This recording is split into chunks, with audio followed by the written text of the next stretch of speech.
Bueno, ante todo, buenos días a todos. Quisiera agradecer la invitación a estas jornadas del Banco Central de la República Argentina, de Miguel Ángel Peche, a quien tengo el honor de conocer ya 15 años, creo que nos conocemos, ¿no? Muchas gracias. Voy a tratar de hablar de temas un poco más generales. Y realmente tenemos varios desafíos. Conversando un poco antes de comenzar la sesión, realmente, ¿quién sabe los desafíos del futuro? Algunos los podemos ver, otros realmente son difíciles de prever. Si me pregunté 2019, COVID, sí, claro, hay una chance de epidemia, por hacia 2034, nadie sabe cuándo. La guerra Rusia-Ucrania, no, Putin no va a ser tan loco de invadir, no lo sé. Inflación, hemos tenido todo el periodo de la gran moderación de los 90s, hemos después tenido Lehman. Durante casi 30 años, los bancos centrales de países desarrollados se han acostumbrado a ver inflación tan baja. Inclusive el desafío era cómo subir la inflación. Y tenemos ahora un patrón de inflación que era inimaginable para la mayor parte de países desarrollados simplemente 2 años atrás. O sea, probablemente van a haber nuevos problemas. Otro, la subida de tasas de interés. Eso sí, probablemente la gente que está más tiempo en el mercado obviamente lo reconoce. Pues ustedes van a cualquier mesa en Londres o en Nueva York, los sueldos tienen menos de 30 años. Esta gente nunca ha visto tasas muy encima de cero. Reconoce, antes de Lehman, la tasa de interés normal era 4 y pico. Estamos regresando un poco a eso, pero se ve como una gran sorpresa, como un nuevo mundo, etcétera, ¿no? Cosa que los mercados no terminan de asimilar. Inclusive cuando ustedes ven que se proyecta la tasa de interés del FED, hasta hace poco decían 5,25, ahora 5, típicamente señalan que incluso el próximo año va a haber una baja. Puede pasar, por tal como se presenta el escenario, probablemente la inflación todavía se mantenga algo alta. Entonces esta frase que usan muchos los norteamericanos, higher for longer, probablemente se mantenga. Sí, tal vez lleguen a 5, 5,25, no, incluso no puede descartarse niveles mayores, pues se va a mantener hasta asegurarse que la tasa baje. Y cuando converso con mis colegas de todas partes, hemos subido tanto la tasa de interés que no queremos cometer el error de bajarla anticipadamente. Nosotros hemos subido 16 meses consecutivos la tasa. Yo no voy a querer, después de ese esfuerzo, si entra la primera señal, adelantarme a bajar la tasa de interés. Vamos a ser prudentes. Y un episodio que se recuerda continuamente de Estados Unidos ahora es Volcker. Volcker subió la tasa de interés, después se vio los efectos recesivos, el Congreso norteamericano le criticaba y bajó nuevamente la tasa de interés. ¿Qué pasó? La inflación nuevamente se disparó y tuvo que subir todavía mucho más la tasa de interés y causar una recesión incluso más profunda. Eso de Volcker lo tiene en la cabeza todos los miembros del FED. No comete ese error. Eso no quiere decir que no bajen si hay recesión, obviamente. Lo que ellos probablemente van a actuar con mucha prudencia, porque quieren asegurarse que la inflación efectivamente se controle. Y de paso aprovecho porque creo que no lo tengo en el texto. Creo que la perspectiva, no sé, bueno, la mayor parte de los bancos centrales están pensando que su inflación baja. Ese no es el problema. El problema es que temen que se quede a un nivel muy alto. O sea, que Estados Unidos baje a 4 o a 3,5 y bajar esa cantidad adicional a 2 es lo que puede dar mucho esfuerzo. Incluso las presiones, si estamos terminando con una inflación de 3,5 o 3 en Europa, pueden ser tales que la presión política sea, mira, ya has conseguido bajar la inflación, ya no insistas más, ¿no? Pero bueno, es un tema. El otro tema que voy a tratar es la apreciación del dólar, que Estados Unidos es un tema importante. Si bien después de que la inflación de octubre salió más baja en Estados Unidos, los mercados se calmaron y hemos visto la mayor parte de los días, inclusive, con el dólar debilitándose frente a muchas monedas. No siempre, basta cualquier noticia negativa para que nuevamente el dólar se fortalezca. Pero bueno, los desafíos inmediatos son este riesgo de que la inflación sea alta y persista. Riesgo de estabilidad financiera, no sé si se producirán, pero hemos visto ya el caso de compañías de seguros en Inglaterra, que incluso hizo que cayera el gobierno británico, que cayera Liz Truss. Hay temor que haya apalancamiento en muchos sectores que todavía no vemos. Los principales bancos de inversión, y una reunión que se hizo en New York Fed después de Washington, creen que no hay tanto riesgo en el sistema financiero. O sea, de un Lehman no lo ven. Puede haber sorpresas, pero que no se transmitan tanto. Lo que sí hay el temor es que la subida de tasas de interés afecte el mercado de propiedad inmobiliaria y las hipotecas, particularmente en países como Inglaterra o países de la zona del euro, donde gran parte de las hipotecas tienen tasa variable. España, 71% tasa variable, Holanda, más del 90% tasa variable. Entonces, subir la tasa puede significar subir la cuota hipotecaria 30 a 35%. Y recuerden ustedes, incluso países donde nunca hubo burbuja inmobiliaria como Alemania, cuando la tasa estaba negativa o cero en depósitos, las familias normales no se meten en acciones, se ponen en depósitos y por los depósitos le van a pagar menos que cero, se van a comprar lo que ven siempre, inmuebles. Y no es sorprender con tasas tan bajas hipotecarias que el precio de los inmuebles subiera, y ahora probablemente algunos de ellos van a tener que sufrir. Pero ya se han notado en unos países que incluso han puesto tope, pero lo normal va a ser que los gobiernos van a tratar de presionar a los bancos para que extiendan el plazo de las hipotecas. Es decir, probablemente sí va a causar un efecto, pero probablemente no tan dramático, se va a buscar realmente que la capacidad de pago no sea tan afectada, ¿no? Bueno, los otros problemas son, bueno, ¿qué se deben considerar emergentes? O sea, obviamente estamos con niveles de deuda mayores que antes del COVID. No sé si habrá problemas.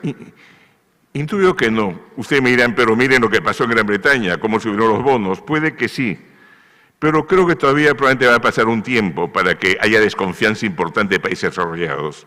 Países emergentes puede ser más peligroso, y de ahí la preocupación que tienen varios países de la región, que tienen todavía deudas sobre productos relativamente altas, Brasil, pongamos, 90 y tantos, Colombia 70, y esos países sí pueden tener a un momento una rebaja en su calificación, y otros parecidos, digamos, que tengan niveles elevados.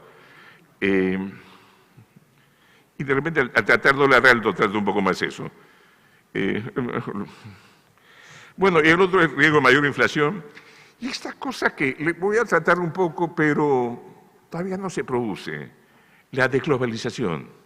O sea, todo el mundo habla de desglobalización, pero cuando le preguntan a los países, ¿se está produciendo? No, parece no producirse todavía. Es un riesgo a futuro.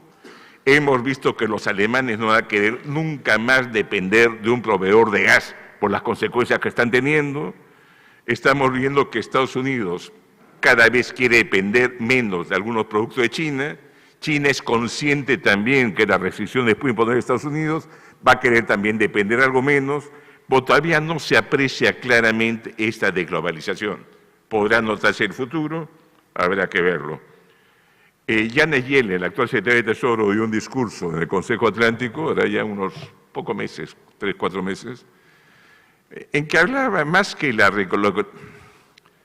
que probablemente hay una reasignación en varios países.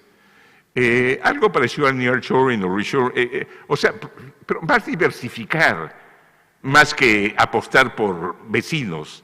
Obviamente muchos de los vecinos van a beneficiarse más que nosotros, pero la apuesta es no depender de pocas fuentes por los problemas que pudiera haber, ¿no? Más que necesariamente se produzca en Estados Unidos. Pero bueno, y un tema que voy a tratar, cambios demográficos. Incluso América Latina ya está enfrentando cambios demográficos, hay varios países en la región. Así mismo, está con una tasa de natalidad menor que en Estados Unidos, Cuando ve las proyecciones, no de las Naciones Unidas, una que sacó Pew, pongamos, hace 2 años, la cantidad de países que se espera que su población caiga al fin del siglo es enorme. Está Argentina, está Perú, está en gran parte de los países. En el caso de países como España e Italia se espera que caiga casi la mitad de la población. En caso de China, se espera que su población de 2100 sea la mitad de la de ahora, con consecuencias enormes, no solo sobre consumo, ahorro, etcétera, e incluso implicancias geopolíticas. O sea, en la proyección de China cae su población 50, Estados Unidos sube 50 por migración, que obviamente tiene un impacto geopolítico enorme, digamos, a futuro, ¿no? Y bueno, cambio climático, lo estamos viendo acá, qué ha pasado con las cosechas. En Paraguay, cómo ha afectado. En la subida de alimentos del 2021 fue en gran medida por problemas climáticos que afectaron a gran parte de las cosechas. Este año algunos países parece que van a tener mejor clima, no Argentina, y Paraguay todavía está en duda, parece, pero Brasil parece que tiene buen clima, Australia, Canadá. O sea, hay que ver y qué pasa con la guerra Rusia-Ucrania, pero lo cierto es que una variabilidad mucho mayor. Recuerden ustedes, el precio logra, la demanda no cambia bruscamente en granos, lo que cambia es la oferta, y básicamente por problemas climáticos, ¿no? Y bueno, y un punto que ojalá pueda tratar, porque estoy, creo, extendiendo en la primera parte, es pagos digitales. El pago, de repente lo digo acá y ya no... La geografía de pagos digitales, el ecosistema de pagos digitales, va a ser completamente distinto en 10 años que ahora. Todavía no tenemos claro probablemente cómo va a ser, porque estamos viendo cómo todos los bancos centrales están empeñados realmente en tener un sistema de pagos mucho más ágil, eficiente, y muchos trabajando en moneda digital. Algunos han dicho todavía, incluso países importantes como Japón, Finlandia, etcétera, varios, pero lo cierto es que todos vienen trabajando y todavía no queda claro cómo va a ser. Probablemente vamos a poder tener una moneda digital que ordene pagos a los que se pueda cargar, que pueda servir para tokenizar operaciones financieras, pues no queda claro. Y realmente creo que la mayor parte de los bancos centrales, no sé que tengan muchos recursos, van a tratar de esperar que hace el resto, lo más grande, porque es una inversión costosa, e incluso cualquier cambio tecnológico puede hacer que los millones que uno ha gastado terminen perdiéndose frente a una innovación que se produce en cualquier otra parte, ¿no? Vamos a ver. Bueno, la inflación que ya hemos comentado ha subido en todas partes, ha sido una sorpresa. Es importante, tal vez mencionar, nosotros nos conseguimos recién inflación de un dígito, el 9,7, que duró 7 años de hiperinflación a un dígito. Pero esa época, 96 de Bolivia también consiguió un dígito. Bolivia había estabilizado prácticamente, ¿cuándo? 84, 85, o sea, después de casi 22 años recién llega un dígito. Chile, 73, entra Pinochet, recién llega un dígito también por ahí. Israel, también llega un dígito. O sea, todos nos beneficiamos de esta gran moderación de la inflación mundial.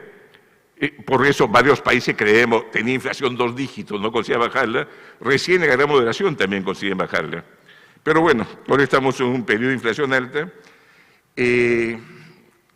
Incluso en la zona euro, la diversidad que uno ve, tasa de inflación es impresionante, ¿no? Países bálticos encima del 20% usan el euro. O sea, la política monetaria es la misma, es solo una para Europa, pero hay países que tienen inflación de 6, otros de más de 20, es una cosa impresionante. Mucho tiene que ver la energía, obviamente. Pero está subiendo en todas partes, excepto Asia, que sí, Japón está subiendo, creo que tengo ahí en un gráfico siguiente, pero ahí está Japón, está subiendo, pero todavía está un nivel sumamente bajo.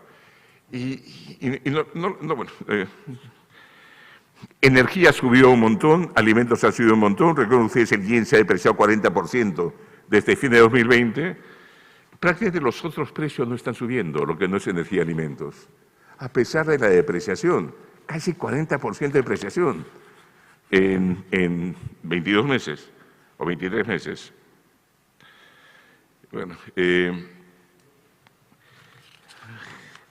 Bueno, un punto importante es la preocupación de todos. El choque tiene una mezcla de elementos de oferta que voy a tratar luego, pero también de demanda. Lo que pasa en las expansiones monetarias anteriores con Lehman no se fueron a inflación de bienes, sino se fueron a gran medida a inflación de activos. Lo que hemos visto, la subida de precio de acciones, etcétera, ¿no?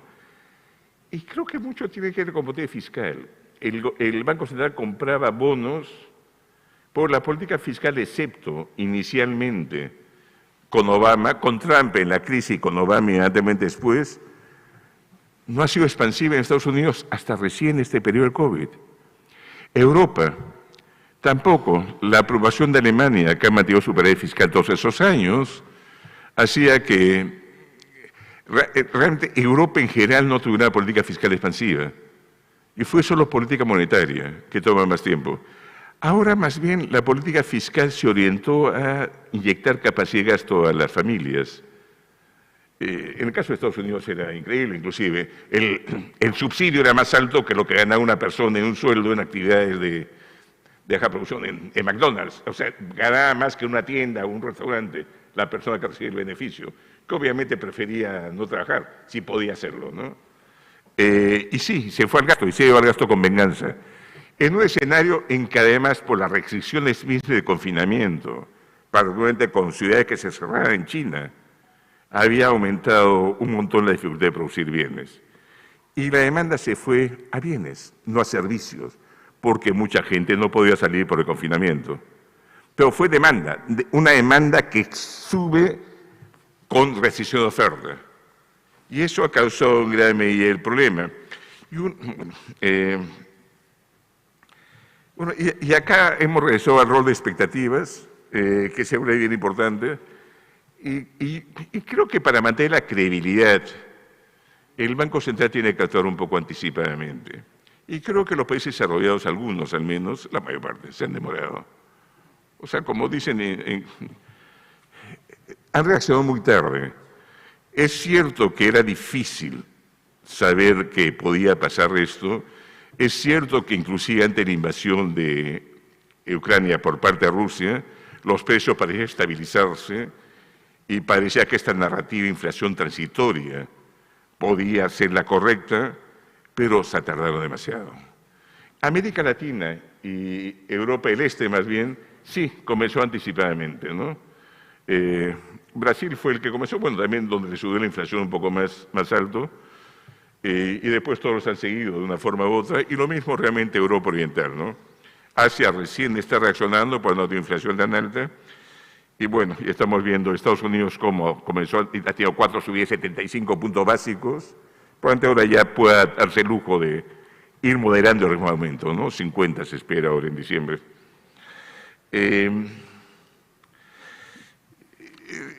El problema, cuanto más se demore, creo yo, en reaccionar, probablemente va a tener que subir la tasa un poco más en el futuro.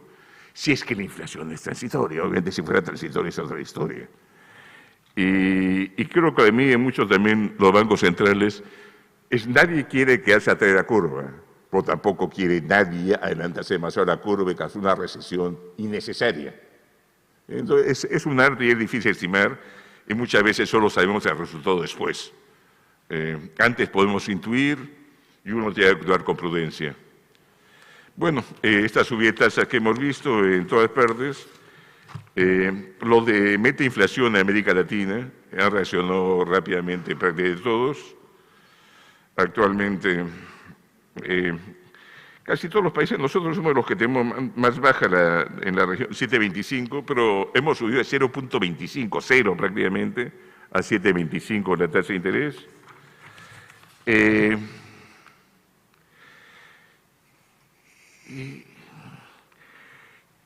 Bueno, acá es lo que a medida de aumento, de desconexión entre oferta y demanda, incluso puede verse cómo ha ido evolucionando. Bueno, no puede verse, yo puedo verlo, pero usted tal vez no. Se inició con choque de ofertas, pero después se transmitiendo efecto de segunda vuelta. El temor de todos es que la expectativa de inflación comience a ser afectadas. Y creo que algo están siendo afectadas.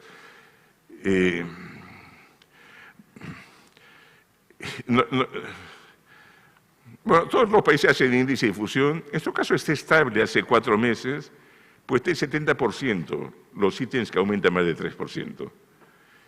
Hacemos scrapping a supermercados y hemos visto que hay que incrementar la frecuencia, pero lo que aumenta también es el aumento discrecional es algo mayor.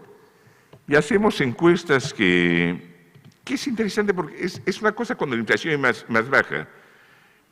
Una buena parte de las empresas ajustaban precios menos de una vez al año. O sea, ajustaban cada año y medio, cada 2 años.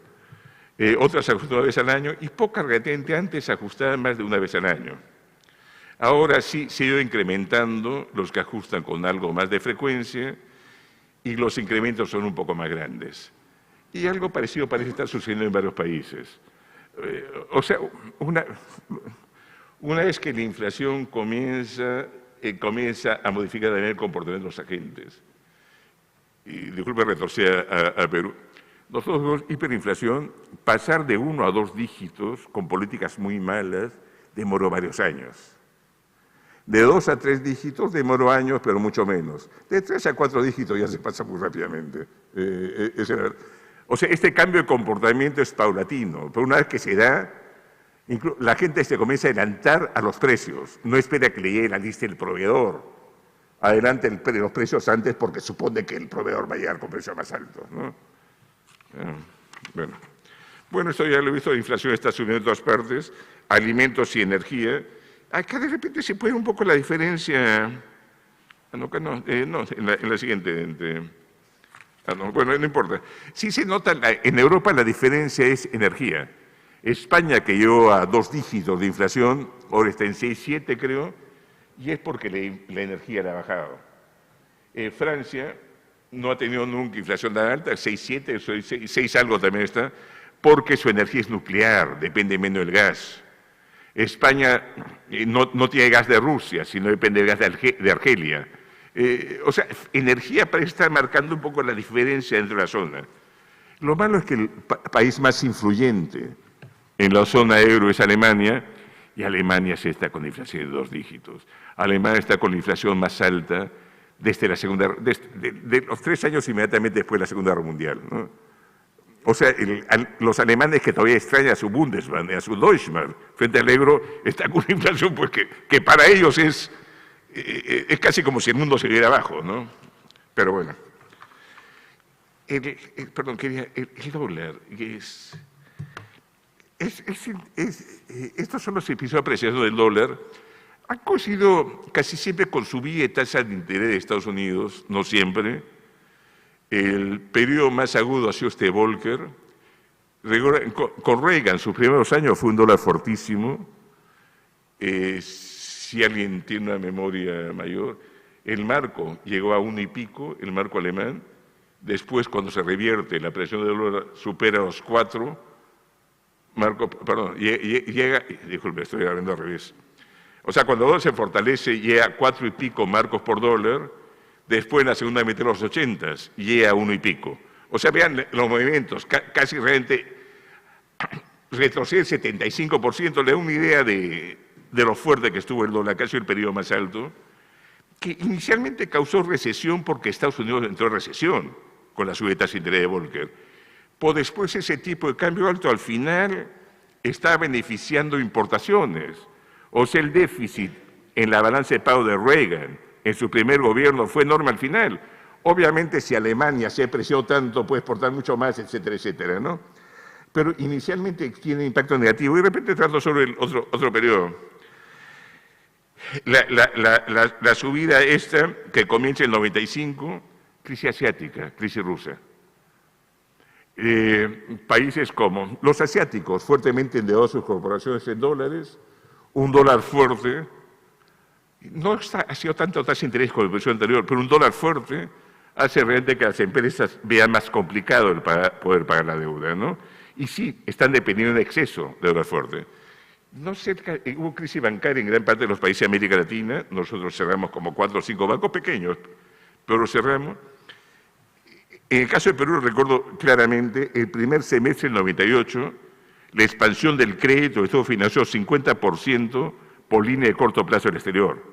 Con la locura, o sea, después cortan la línea de corto plazo y se quedan sin fondeo los bancos, ¿no? Pero bueno. Bueno, acá son hechos estilizados, no necesariamente es fácil. Cuando usamos hechos estilizados muchas veces nos olvidamos gran parte de la narrativa y la historia. Lo cierto es que sí puede causar problemas. Felizmente, quién sabe cuándo termine. El dólar termina de ser fuerte cuando deje de serlo. Pero ahora aparentemente está dejando de serlo fuerte, pero no sabemos. Cualquier nuevo temor puede desatar realmente que el dinero fluye a Estados Unidos. Y en Estados Unidos el dólar está fuerte por varias razones ahora. Frente a países desarrollados ha adelantado la subida de tasas. Segundo, los riesgos geopolíticos hacen que el dinero se refugie en Estados Unidos. Y tercero, es la economía, todavía a pesar de que está debilitándose la economía más fuerte de las desarrolladas. O sea, el crecimiento ha sido excepcional. Todavía es una tasa bajísima de desempleo, está haciendo que probablemente sea frente a los otros países ricos, es la economía más robusta. Bueno, acá creo que estoy hablando mucho de ciclos. Bueno, un punto de repente que es una cosa reciente que ha presentado Maurice Osborne. Sí parece estar asociado, como mucho estilizado, a debilitamiento al menos inicial del crecimiento de países emergentes desarrollados. Y esta cosa también es de Osborne. En una conferencia de noviembre, que va a publicar el paper de Brookings ahora, o si no lo acaba de publicar, los países que tienen régimen cambiario flexible tienden a sufrir un poco menos, los que tienen inflación también un poco menos, y los que están menos expuestos a deuda en dólares. O sea, los no Corea, pongamos la crisis asiática del 97, ¿no?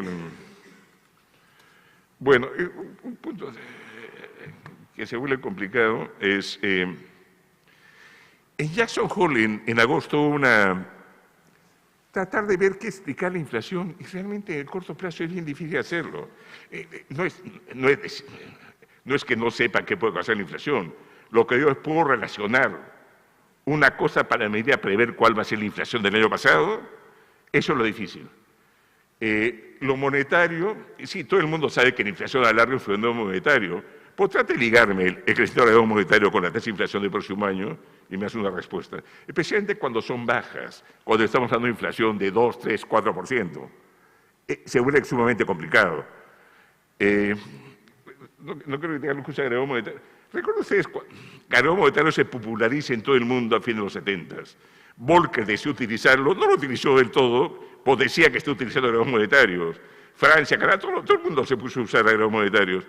La frase del gobernador de Canadá del 83 es la más, creo, certera. No es que hayamos abandonado los agregados monetarios, ellos nos abandonaron a nosotros.